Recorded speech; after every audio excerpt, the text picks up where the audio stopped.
welcome. I'm Dr. Bart Rademaker, Prescription for Your Transformation, Real People, Real Conversations, and Real Success. And so, as a coach, and I've had a privilege to have trained with some of the most remarkable people in the world, but as a coach, what qualifies a great coach? Well, obviously, getting results. I mean, that goes without saying. But when you're looking for that coach, how do you actually know that this is the right person? And so one thing that I feel is remarkably important, and I'm not necessarily of this category, which is kind of interesting, but what really qualifies a great coach is someone who actually has had that experience that they're coaching. So whatever life challenges have been presented to them, and they've successfully overcome them and resolved the issues or whatever those issues might be, then they are the most qualified to help you. And many challenges, if you will, are also cross-contextual, meaning that just because they had a particular situation doesn't mean that the situation they're going to coach with you has to be identical for them to be any good at it. The truth is that when people undergo major challenges in life, then in my books, that qualifies them. Because success is also about modeling what other people do successfully, understanding what are the strategies, the rules that they can apply to themselves when somebody else has applied them previously in a very successful way. Now, I'm different in that respect because I underwent 17 years of medical training and then another 10 years of tremendous mind training, if you will, with Tony Robbins and NLP and energy work and all that kind of stuff.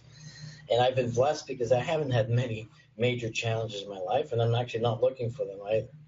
But the truth is that has also helped me as well. But today is a special day because I'm delighted to be introducing to you a lady that has had the experience, but not only that, has the compassion, has the heart, and has the dedication to fight for you because she knows what it means to fight, because that was part of her own story. So Tess, thank you so much for joining me today. Thank you so much. That just brought tears to my eyes. Thank you for inviting me. Absolutely. And you know what? It brings tears to my eyes too, because you briefly shared with me your story. And in my books, as I said, that really qualifies someone to really be in that position to help others, because you know what it's like.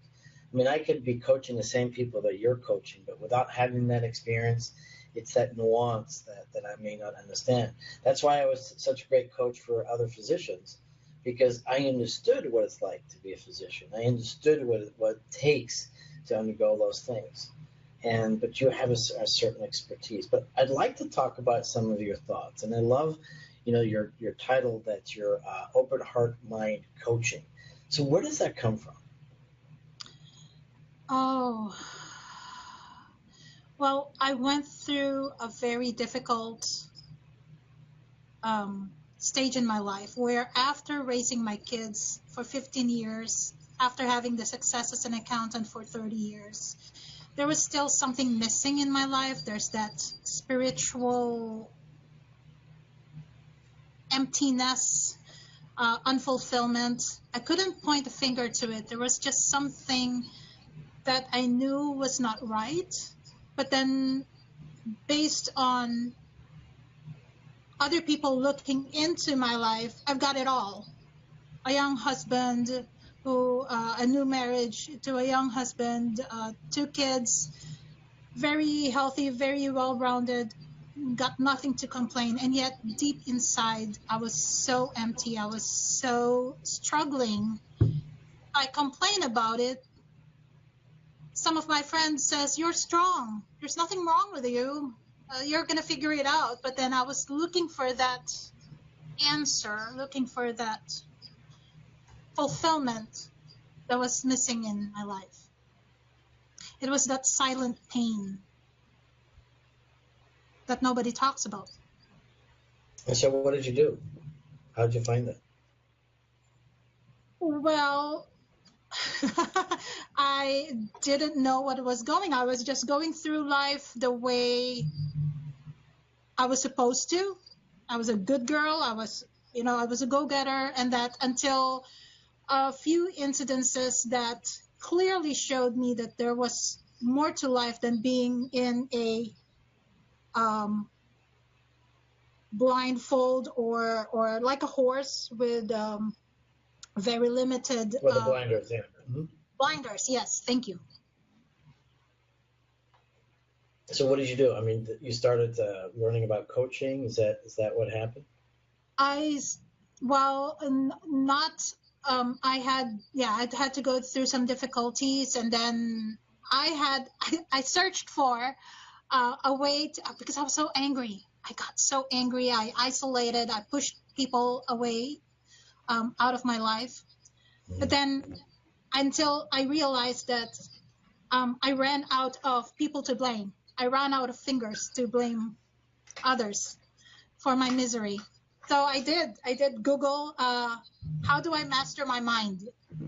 And Tony Robbins came up, and I thought at first, he's too loud and he's too much for me. But then his work is exactly what I needed to reframe my mind, to actually repattern how I thought. Before that, I did do meditation and went through the spiritual route, but it wasn't enough. I would go bliss myself out and then come back to a reality where there's still chaos. Something still triggers me. I still wanted to lash out in rage at a slightest provocation. Yeah, it's interesting, how much easier it is just to blame somebody else as to what's happening in your life. And I think so many people today, and you're very familiar with this terminology, are really at the effect of the world around them. And I believe the actual number is like 97% of the world is at the effect of the world around them. So they're going to blame the economy, or because it's up, their business is down, or because it's down, their business is down, or whatever it is. And it's that inability to take responsibility for yourself. So it sounds like you then decided, you know what, I'm here to blame. And you did something that, was very impactful in my life as well. And I didn't know about this, but it's the study of neuro-linguistic programming. And to simplify what that really means for others, it's really the structure of our behavior. How is it that we do what we do? And understanding how we can maximize, our own experience by understanding what's going on. So you trained with Matt James. I guess he's the son of Tad James. So yes, one of the leaders in the training of NLP. So what was that like for you? Because again, NLP is such a key instrument for coaches to use so that we can effectively help others in such a beautiful way. Yeah, it's the major effect on me on NLP is learning, first of all, that from 0 to 7, we've heard so many programming that's not even ours, like 25,000 hours of programming that was ingrained in us, fed into us from birth. Right. To the moment of recognition, of realization that those beliefs, ideas are not even ours. It was planted in us. So that was like, holy cow, I have that belief and it's not even mine. I inherited it from someone, or I observed someone doing something, therefore I decided that that's not good for me. And the filters through which we see life is so colored. It really affects whether we see day or night, happiness or misery. Right. And that's actually the reason for the name of my platform, Prescription for Your Transformation. And typically I would, say to people, by whose prescription are you living your life? As a physician, I write all these, prescriptions for medications and things like that for other people because I've decided for them what they need. And it's no different. It's sort of like you said, it's we've been infected with so many other people's ideas that oftentimes they're not even our own, or we're not even aware of why we use them. And so I guess NLP is something that can help people uncover that. Is that right? That's correct. That's correct. So you also did some great training with Tony Robbins, and I think it's the Chloe Modanis and Tony Robbins strategic coaching, and that's more about relationships. Is that right? Oh no, it's more than that. It's well, yes, relationship. Everything is about relationship, really. Relationship about yourself, relationship about money, relationship about health, relationship with others, relationship with God as well. Excellent. So tell me a little bit about your idea of you're not broken. Oh my goodness. Well, we all experience intense pain, intense hardship in our life. And,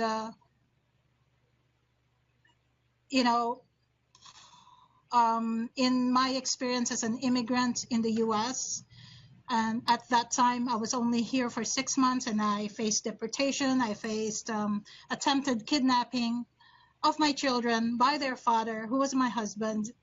It was like I could have easily said, this is my fate, because this must be my life.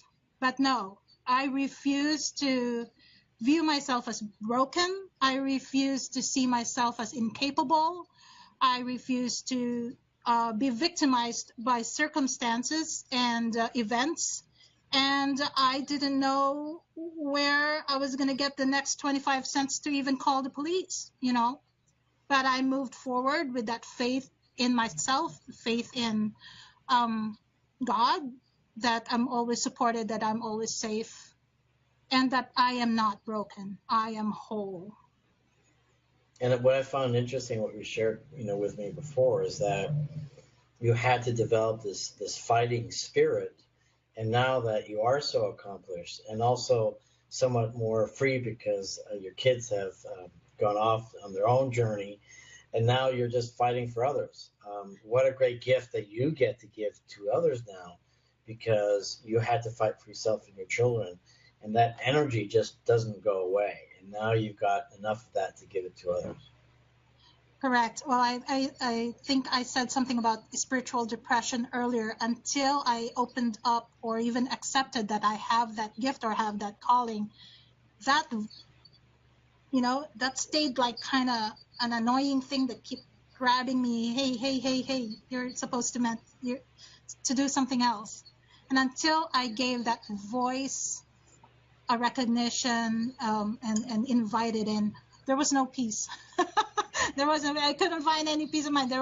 I had no choice really but to follow my soul's calling, to expand my way of being into service, into contribution. And what does Tony Robbins say about, if you don't grow, you die, and then when you grow, you have more to contribute. So do you think you could have started this 30 years ago, or because you were 30 years as an accountant, or is this something that just had to evolve and happen as it did?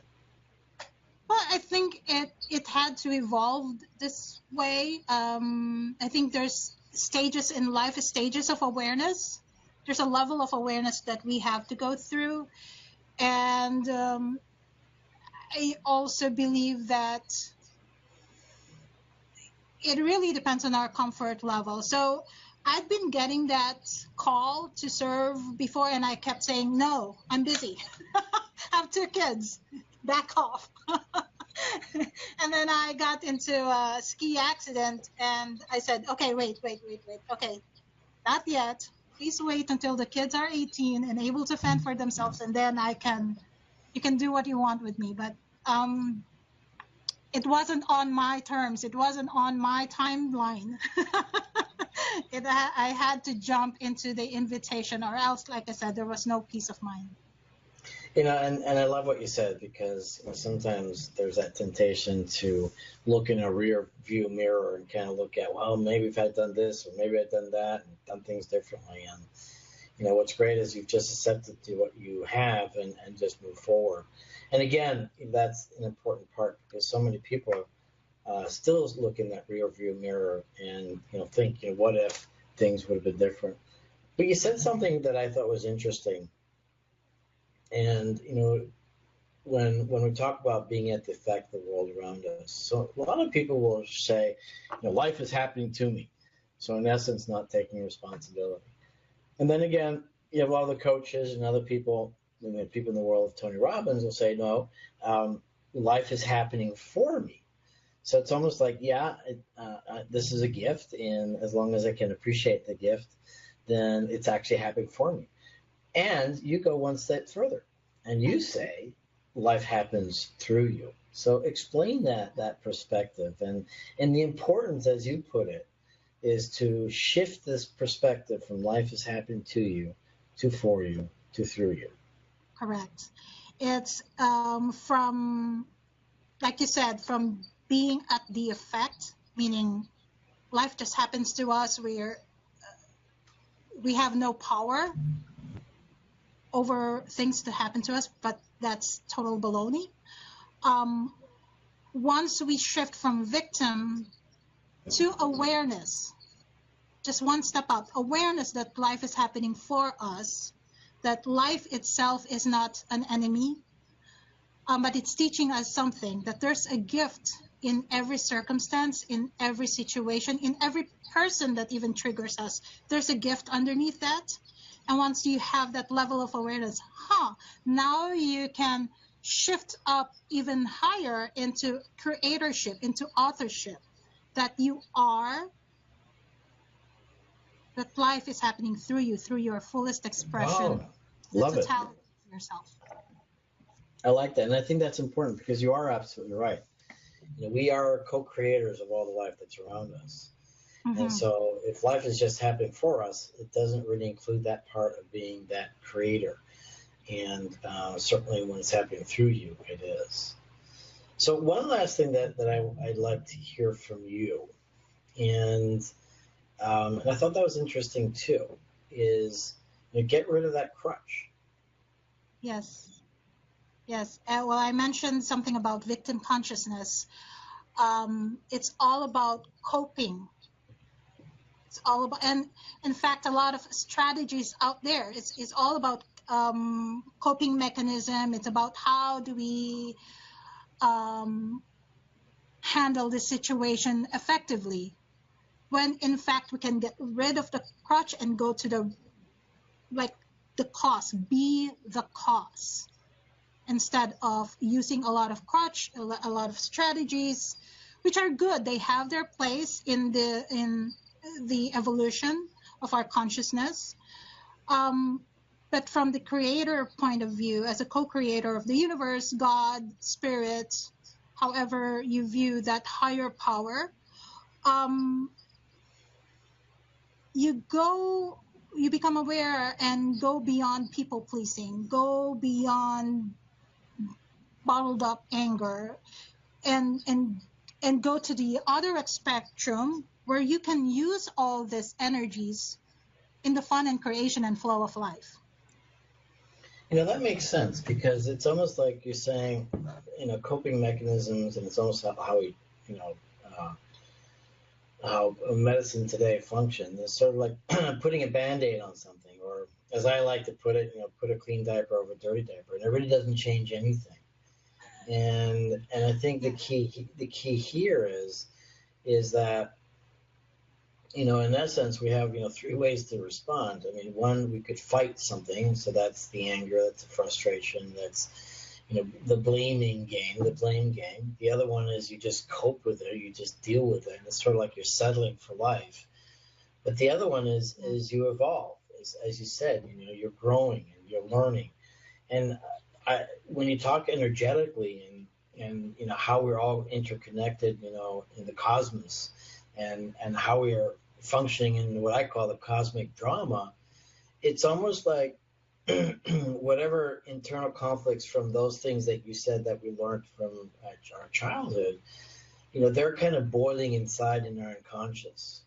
And what then happens is that as life happens around us and our response to that, then our internal conflicts become a crisis. And that crisis then is our opportunity to grow. And that's a choice then. You could just fight it, cope with it, or actually do something about it and resolve whatever that internal conflict is, and ultimately find that peace for yourself. Wow. That's beautiful how you said that. That's beautiful. Thank you for sharing that. Yes. Well, you inspired me. So you said it. I just said it differently. Yes. So so what I think is amazing about you, Tess, is that you're a fighter, and that's what people get when they get to work with you. And so my question for you, being Mama Bear, who's going to fight, for helping people, get that transformation. How do people find you? You can definitely visit my website, openheartmindcoaching.com. You can email me at tess@openheartmindcoaching.com. I also have a business page, the same name, on Facebook and LinkedIn as well. Great. So I'm Dr. Bart Rademaker, prescription for your transformation, real people, real conversations, real success. And honestly, Tess has undergone some major challenges, which she just alluded to, but she shared some with me beforehand. And they're pretty intense. And the truth is she overcame them with all the challenges and handicaps, if you will, or things against her, and she still overcame them. And that's a testament to what's possible with our human spirit. And so anybody listening in, just realize, that we all can do this. And getting the help from others is also a great way to overcome the challenges. Because the truth is that you don't know what you don't know that's going to make the difference. And finding that help from the people that know is really going to help you. So I'm excited to have talked to you, Tess, and Thank you. I give you the last few words of wisdom. Well, I just want to leave the audience with a message that you are not broken. You are never broken. And you are never separate from that energy of creation itself. Like I said, life is happening through you. And you, because of you, creation happens. If you open your heart and mind to it. Thank you so much. I love it. Thank you so much, Tess. God bless. And